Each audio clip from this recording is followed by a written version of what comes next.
എല്ലാവർക്കും നമസ്കാരം. ഇന്നത്തെ പത്രവിശേഷത്തിലേക്ക് സ്വാഗതം. ഓരോ ദിവസവും വിചാരിക്കും ഈ ഇടതുപക്ഷ സർക്കാരിന്റെ ഇടതുപക്ഷം എന്നൊന്നും വിളിക്കരുത് കേട്ടോ, ഇതല്ല ഇടതുപക്ഷം. പിണറായി ഗുണ്ടാ സർക്കാരിന്റെ എന്തെങ്കിലുമൊക്കെ നല്ല കാര്യങ്ങൾ പറയണമെന്ന അതിയായ ആഗ്രഹത്തോടെയാണ് ഓരോ ദിവസവും ഈ പത്രവിശേഷം ഞാൻ ആരംഭിക്കുന്നത്. പക്ഷെ എന്ത് ചെയ്യാനാണ്? എന്തെങ്കിലും ഒരു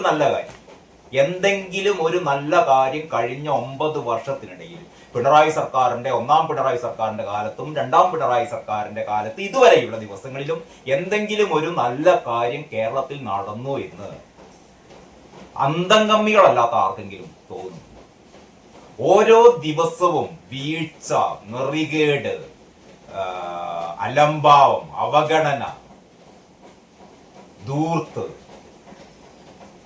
ക്രൂരത, ഇതൊക്കെയാണ് നടന്നുകൊണ്ടിരിക്കുന്നത്. ഇത് ഏറ്റവും ഒടുവിൽ നമ്മുടെ സിസ്റ്റം ഫെയിലിയർ എന്ന് നമ്മുടെ ഈയിടെ എന്താ പറയാ, ഏത് മന്ത്രിയാണ്, വീണ മന്ത്രി പറഞ്ഞല്ലോ, അതൊക്കെ ഒരു സിസ്റ്റം ഫെയിലിയർ ആണെന്ന്. അങ്ങനെ അവസാനം ഇതാ സിസ്റ്റം ഫെയിലിയർ എവിടെ എത്തി? നമ്മുടെ ഈ നെടുങ്കൻ പേട്ടുവാഴയുടെ ഡിപ്പാർട്ട്മെന്റിലും സിസ്റ്റം ഫെയിലിയർ. അതൊക്കെ നേരത്തെ ആൾക്കാർക്ക് അറിയാം. ഇതൊക്കെ ഒരു സിസ്റ്റവും അവിടെ ഇല്ല എന്നൊക്കെ അറിയാം. പണ്ട് ശിവശങ്കർ ഉണ്ടായിരുന്നല്ലോ, ഓർമ്മയില്ലേ? സ്വപ്ന സംഭവം ഒക്കെ ഉള്ള കാലത്ത് നമ്മുടെ കാരണഭൂതന്റെ വലങ്കൈയായിരുന്ന എം ശിവശങ്കർ ഉണ്ടായിരുന്നു.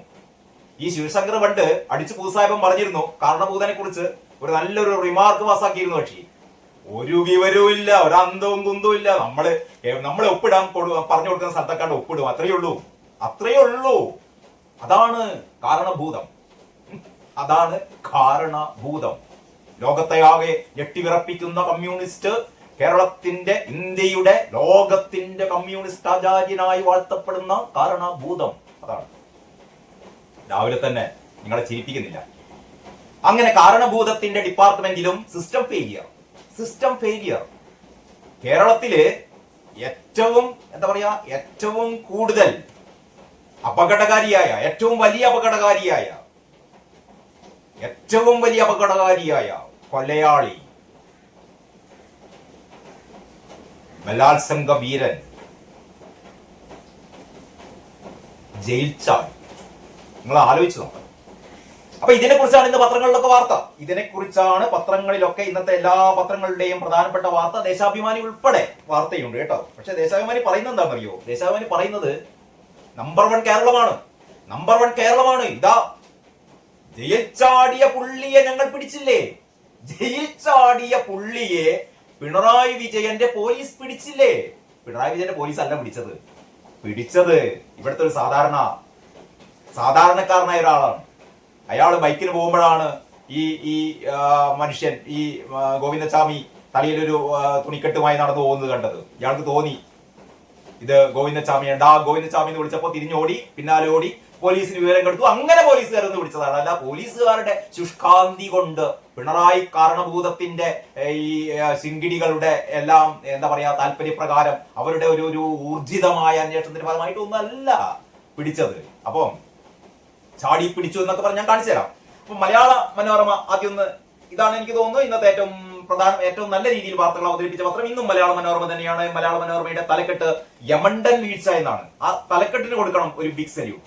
യമണ്ടൻ വീഴ്ച. ആ യാ എന്നുള്ളത് വേറൊരു കളറിലാണ് കൊടുത്തത്, യാ.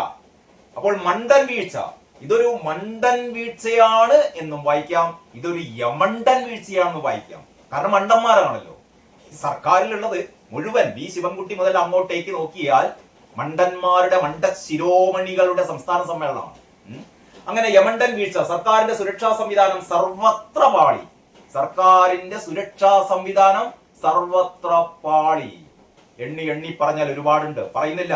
ഇന്നലത്തെ TV വാർത്തകളിലൂടെ നിങ്ങളിൽ പലരും ആ എല്ലാ സുരക്ഷാ വീഴ്ചയും കണ്ടിരിക്കും. പക്ഷെ അന്തംഗമ്മികൾക്ക് മാത്രം മനസ്സിലാവില്ല കേട്ടോ. എന്താ സുരക്ഷാ വീഴ്ച എന്ന്. അവർക്ക് ഒന്നേ മനസ്സിലാവുള്ളൂ, ചാടിയ ഗോവിന്ദസ്വാമിയെ പിടിച്ചില്ലേ, അതല്ല വലിയ കാര്യം, ഞങ്ങൾ പിടിച്ചില്ലേ. അവിടെയും ന്യായീകരണം. അങ്ങനെ ജയിൽച്ചാട്ടം പാളി ഗോവിന്ദസ്വാമി പിടിയിൽ. അതിന്റെ വിശദമായ ചിത്ര സഹിതം മലയാള മനോരമ ഏതാണ്ട് ഒരു 3/4 പേജോളം കൊടുത്തിട്ടുണ്ട്. അവസാനം 4 ഉദ്യോഗസ്ഥന്മാർക്ക് സസ്പെൻഷൻ. അതങ്ങനെയാണല്ലോ. അതായത് ഈ സ്കൂൾ കെട്ടിടത്തിൽ ഷോക്കേറ്റ് മരിച്ച ആ വിദ്യാർത്ഥി ഉണ്ടല്ലോ, മാനേജ്മെന്റ് ആണ് പ്രധാനപ്പെട്ട ഉത്തരവാദി, KSEB ആണ് പ്രധാനപ്പെട്ട ഉത്തരവാദി. ഇതൊക്കെ ഉണ്ടായിട്ടും അവസാനം സസ്പെൻഡ് ചെയ്തത് അവിടുത്തെ പ്രധാന അധ്യാപികയാണ്. ഒരു മാനേജ്മെന്റ്. കാരണം മാനേജ്മെന്റിനെ തൊടാൻ പറ്റില്ലല്ലോ. മാനേജ്മെന്റ് മുഴുവൻ ഞങ്ങളുടെ ആൾക്കാരാണ്. മാനേജ്മെന്റ് മുഴുവൻ അന്തംഗമ്മികളാണ്. പാർട്ടി ലോക്കൽ സെക്രട്ടറിമാര് 2 എണ്ണം, ഒരു സംസ്ഥാന കമ്മിറ്റിയിൽ അംഗം. അങ്ങനെയൊക്കെ ആകുമ്പോൾ പിന്നെ തൊടാൻ പറ്റില്ല. അതുകൊണ്ട് ആരെങ്കിലും ഒരാളെ, കാരണം കണ്ണിൽ പൊടിയിടണല്ലോ, ജനങ്ങളുടെ കണ്ണിലൊന്നും നിങ്ങൾക്ക് പൊടിയിടാൻ പറ്റൂല. ജനങ്ങൾക്കൊക്കെ മനസ്സിലായിട്ടുണ്ട്. അവർ കാത്തിരിക്കുകയാണ്. എപ്പോഴാണ് അടുത്ത നിയമസഭാ തിരഞ്ഞെടുപ്പ് എന്ന് കാത്തിരിക്കുകയാണ് ജനങ്ങൾ. അപ്പൊ മറുപടി കിട്ടും. അപ്പൊ അതിനെപ്പറ്റി ഞാൻ കൂടുതലൊന്നും പറയുന്നില്ല. അപ്പോൾ മലയാള മനോരമ വീഴ്ചകൾ എണ്ണി പറയുന്നുണ്ട്. 5 വീഴ്ചകൾ. അതായത് ദേശാഭിമാനി സമ്മതിക്കാത്ത വീഴ്ചകളാണ്. ഒന്ന്, അതിസുരക്ഷയുള്ള 10ാം ബ്ലോക്കിലെ CCTV സദാ നിരീക്ഷിക്കണം എന്നാണ് വ്യവസ്ഥ. ഇത് പാലിച്ചിരുന്നെങ്കിൽ ഇയാൾ നടന്നു പോകുന്നത് അപ്പോൾ തന്നെ കാണാമായിരുന്നു. അപ്പൊ CCTV നിരീക്ഷിച്ചില്ല. ജയിൽ മതിലിന് മുകളിലെ വൈദ്യുത കമ്പിവേലിയിൽ 1 വർഷത്തോളമായി വൈദ്യുതിയില്ല. ഇത് തടവുകാർക്കും അറിയാം. കാരണം വൈദ്യുതി വേലിയൊക്കെ ഉണ്ട്, പക്ഷെ അതിൽ വൈദ്യുതി ഇല്ല. സെല്ലുകൾ അരമണിക്കൂർ ഇടവിട്ട് ഉദ്യോഗസ്ഥർ പരിശോധിക്കണമെന്ന ചട്ടം പാലിച്ചില്ല. അരമണിക്കൂറല്ല, അര ദിവസവുമല്ല, അര മാസവുമല്ല, വർഷങ്ങളായി പരിശോധിക്കാറില്ല. കാരണം പരിശോധിക്കാൻ പറ്റില്ല. കണ്ണൂർ സെൻട്രൽ ജയിൽ എന്ന് പറഞ്ഞാൽ അത് സഖാക്കളുടെ ജയിലിലാണ്. സഖാക്കളായ കുറ്റവാളികളാണ് അവിടെ എല്ലാം നിയന്ത്രിക്കുന്നത്. അവർ പറഞ്ഞത് കേട്ടിട്ട് ജയിലറും മറ്റു ഉദ്യോഗസ്ഥന്മാരൊക്കെ പ്രവർത്തിച്ചു കൊള്ളണം. ഇതാണ് കാലങ്ങളായി. സെൻകുമാർ കഴിഞ്ഞ ദിവസം വളരെ കൃത്യമായി പറഞ്ഞു. കണ്ണൂർ സെൻട്രൽ ജയിൽ എന്ന് പറഞ്ഞാൽ അത് ഭരിക്കുന്നത് കൊടും കുറ്റവാളികളായ CPM സഖാക്കളാണ്, ഗുണ്ടകളാണ്. അവരുടെ ജയിലാണത്. അവര് തീരുമാനിക്കും ഇന്നെന്താ ഭക്ഷണം വേണ്ടത്, ഇന്ന് ആർക്കൊക്കെ പുറത്തു പോകണം, ആർക്കൊക്കെ വരണം, ആർക്കൊക്കെ സെൽഫോൺ വേണം, ആരെയൊക്കെ വിളിക്കണം, ആരെയൊക്കെ കൊല്ലണം, ആരെയൊക്കെ ചവിട്ടണം, ആരെയൊക്കെ എന്തൊക്കെ ചെയ്യണമെന്ന് അവര് തീരുമാനിക്കും. ഉദ്യോഗസ്ഥന്മാർ അതൊക്കെയാണ് ചെയ്തു കൊടുത്താൽ മതി. അക്കൂട്ടത്തിൽ ഗോവിന്ദസ്വാമിയും ചാടി. അത്രയേ ഉള്ളൂ. സോറി. അങ്ങനെ അടുത്തത്, ഗോവിന്ദസ്വാമിയെ പിടികൂടിയ സ്ഥലത്ത് നിന്ന് ഇയാളുടെ തുണി കൊണ്ടുള്ള ഭാണ്ഡവും ലഭിച്ചു. ഇതിൽ കമ്പികൾ മുറിക്കാനും മറ്റുമുള്ള ചെറിയ ആയുധങ്ങളുമുണ്ട്. ഇതെല്ലാം ശേഖരിച്ചിരുന്നത് ഉദ്യോഗസ്ഥന്മാർ അറിയില്ല. ഇതിനേക്കാളും വലിയ ആയുധങ്ങൾ നമ്മുടെ സഖാക്കൾ ഗുണ്ടകളുടെ കയ്യിലുണ്ട്. ഗോവിന്ദസ്വാമിയെ മാത്രമായിട്ട് പിടിക്കാൻ പറ്റുമോ? അതാണ് സംഭവം.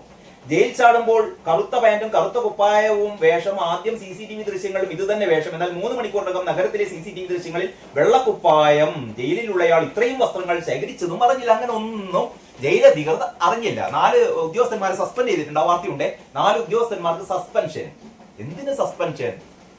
ഇവരൊന്നും സസ്പെൻഡ് ചെയ്തിട്ട് ഒരു കാര്യമില്ല. നിങ്ങൾ ആരെ കണ്ണൂർ ജയിലിലേക്ക് അയച്ചാലും അവർക്ക് ഇങ്ങനെയേ പ്രവർത്തിക്കാൻ പറ്റുള്ളൂ. കാരണം ഇവിടെ ഭരിക്കുന്നത് CPM ആണ്.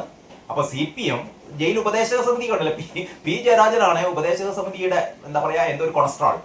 അപ്പോൾ ഇമ്മാതിരി കൊണസ്ട്രാൾമാരും ഇമ്മാതിരി പേട്ടുവാടകളും ഇമ്മാതിരി ഗുണ്ടകളും. പിന്നെ ഗുണ്ടകൾക്ക് ഒരു പ്രയാസവും ഇല്ലല്ലോ. ആഴ്ചയിൽ ഒരിക്കലും മട്ടൺ കറി, ചിക്കൻ കറി 2 ദിവസം, മത്സ്യം, താറാവ് മുട്ട, കോഴിമുട്ട, അങ്ങനെ എല്ലാം തിന്ന് സുഭിക്ഷമായി. കഞ്ചാവെങ്കിൽ കഞ്ചാവ്, MDMA എങ്കിൽ അത്. എന്താണ് കിട്ടേണ്ടത് അതൊക്കെ കിട്ടിയിരുന്നു. പാവം ഗോവിന്ദസ്വാമിക്കും കൂടിയും ആ കുറച്ച് സാധനങ്ങളൊക്കെ ഒന്ന് ഷെയർ ചെയ്തെങ്കിൽ ഇയാൾ ചാടുമായിരുന്നില്ല. ഈ കോൺഗ്രസ്സുകാർ പറയുന്ന ഒരു തമാശ ഉണ്ട് കേട്ടോ. കാരണം ഗോവിന്ദസ്വാമി ജയിച്ചാൽ പുറത്തു വന്നപ്പോഴാണ് ഇവിടുത്തെ സ്ഥിതിയൊക്കെ മനസ്സിലായത്. വെളിച്ചെണ്ണക്ക് 600 രൂപ, അരിക്ക് 70 രൂപ, ഉള്ളതിനൊക്കെ വില കൂട്ടി, വൈദ്യുതക്കാരൻ കൂട്ടി, മറ്റേ ഭൂനികുതി കൂട്ടി, എല്ലാം കൂട്ടി ജീവിക്കാൻ പറ്റാത്തൊരവസ്ഥയാണ് പുറത്ത്. അതിനേക്കാൾ സുഖം ജയിലിലാണെങ്കിൽ ഒരു പ്രശ്നമില്ല. ആഴ്ചയിൽ മട്ടൻ കറി കൂട്ടാം, ചിക്കൻ കറി കൂട്ടാം. പുറത്തു വന്നാൽ ഇതൊന്നും സാധ്യതയില്ല. ആകെ കിട്ടാത്തത് ഗോവിന്ദസ്വാമിക്ക് ഇഷ്ടമുള്ള 1-2 സാധനങ്ങളാണ്. അത് സഖാക്കളോട് പറഞ്ഞാൽ മതി, സഖാക്കളെ സംഘടിപ്പിച്ചു കൊടുത്തോളും. ഏതായാലും വിയ്യൂരിലേക്ക് മാറ്റി. ഇനിയിപ്പോ വിയ്യൂരിലെ സഖാക്കൾ തീരുമാനിക്കട്ടെ എന്ത് ചെയ്യണം. അങ്ങനെയൊക്കെയാണ് മലയാള മനോരമ ആ വാർത്ത കൊടുത്തത്. അങ്ങനെ ഇതാണ് മലയാള മനോരമയുടെ പേജ്. ഒരിക്കൽ കൂടി യമണ്ടൻ വീഴ്ച എന്ന് മലയാള മനോരമ എഴുതുന്നു. കേരള കൗമുദിയുടെ 1-ാം പേജ് നോക്കിയാട്ടെ. കേരള കൗമുദി പറയുന്നു, ഗോവിന്ദസ്വാമിയുടെ ചാട്ടം, ഉത്തരം മുട്ടി ജയിൽ വകുപ്പിന് ഉത്തരം മുട്ടി, മിണ്ടാട്ടമില്ല, നാണം കെട്ട് എന്നാണ്. എനിക്ക് തോന്നുന്നു ഇതാണ് കുറേ കൂടി നല്ല തലക്കെട്ട് അല്ലേ, നാണം കെട്ട്. നാണം കെട്ട്. ആരാ നാണം കെട്ടത്? പിണറായി കാരണഭൂതം നാണം കെട്ടു, ജയിൽ വകുപ്പ് നാണം കെട്ടു, ആഭ്യന്തര വകുപ്പ് നാണം കെട്ടു, സഖാക്കൾ നാണം കെട്ടു. എവിടെ നാണം കെട്ടത് അറിയണമെങ്കിൽ നാണം വേണ്ടേ? മാധ്യമം പറഞ്ഞു ജയിൽ ചാടിയ ഗോവിന്ദസ്വാമി മണിക്കൂറുകൾക്കകം പിടിയിൽ. ചാടി പിടിച്ചു എന്നാണ് മാധ്യമം പറയുന്നത്. അതാണ് കേട്ടെ. മാതൃഭൂമിയുടെ ഇന്നത്തെ പ്രത്യേകത, മാതൃഭൂമി ഒരു ഡബിൾ പേജ് ആണ്. മാതൃഭൂമി ഒരു ഡബിൾ പേജിലാണ് ഇന്നത്തെ പത്രം ചെയ്തത്. അങ്ങനെ കിടന്ന് പായ പോലെ നിവർത്തിയിട്ടിട്ട് വായിക്കണം. ഇടതു ഭാഗത്ത് നിന്ന് വലതു ഭാഗത്തേക്ക്. ഗോവിന്ദസ്വാമി ജയിൽ ചാടി, കിണറ്റിൽ നിന്ന് പിടിച്ചു, കണ്ണൂർ ജയിലിൽ വൻ സുരക്ഷാ വീഴ്ച, ചാട്ടവും വീഴ്ചയും എന്നാണ്. ചാട്ടവും വീഴ്ചയും. വീഴ്ച പരസ്യമായി സംബന്ധിച്ച് ജയിൽ മേധാവി. അങ്ങനെയാണ് മാതൃഭൂമി വളരെ ഡിഫറന്റ് ആയ പത്രമാണ് മാതൃഭൂമി. പക്ഷെ ഇങ്ങനെയൊക്കെ വായിക്കാൻ വലിയ ബുദ്ധിമുട്ടാണ്. ഇങ്ങനെ കിടന്ന് ഉരുണ്ട് വന്നിട്ട് വായിക്കേണ്ടി വരും. പക്ഷെ കാണാൻ രസമുണ്ട്. ഇതാണ് മാതൃഭൂമി. ഇനി നമുക്ക് നമ്മുടെ സ്വന്തം പത്രത്തിലേക്ക് കടന്നാലോ? ഇതാണത്. ചാടി ഉടൻ പൊക്കി. ചാടി ഉടൻ പൊക്കി എന്നാ പറയുന്നത്. അതായത് നമ്മളെ പിണറായി ആളെന്നറിയോ? ആഭ്യന്തര വകുപ്പ്. ജയിലിൽ എങ്ങനെ ചാടി എന്നൊന്നും ചോദിക്കരുതേ. ജയിലിൽ അങ്ങനെ ചാടി എന്നൊന്നും ചോദിക്കരുത്. ചാടി. പക്ഷെ നമ്മൾ പൊക്കി. ആര് പൊക്കി? നാട്ടുകാരാ പിടിച്ചത്. ഗോവിന്ദസ്വാമി പിടിയിലായത് കിണറ്റിൽ നിന്ന്. കണ്ണൂർ സെൻട്രൽ ജയിലിൽ നിന്ന് ചാടിയ ഗോവിന്ദസ്വാമി 6 മണിക്കൂറിനകം പോലീസ് പിടിയിൽ. പോലീസിന്റെ കാര്യക്ഷമതയ്ക്ക് തെളിവാണ്. നാട്ടുകാർ ചൂണ്ടിക്കാണിച്ചു കൊടുത്തപ്പം പിന്നാലെ പോയി പിടിച്ചു. അത്രയേ ഉള്ളൂ.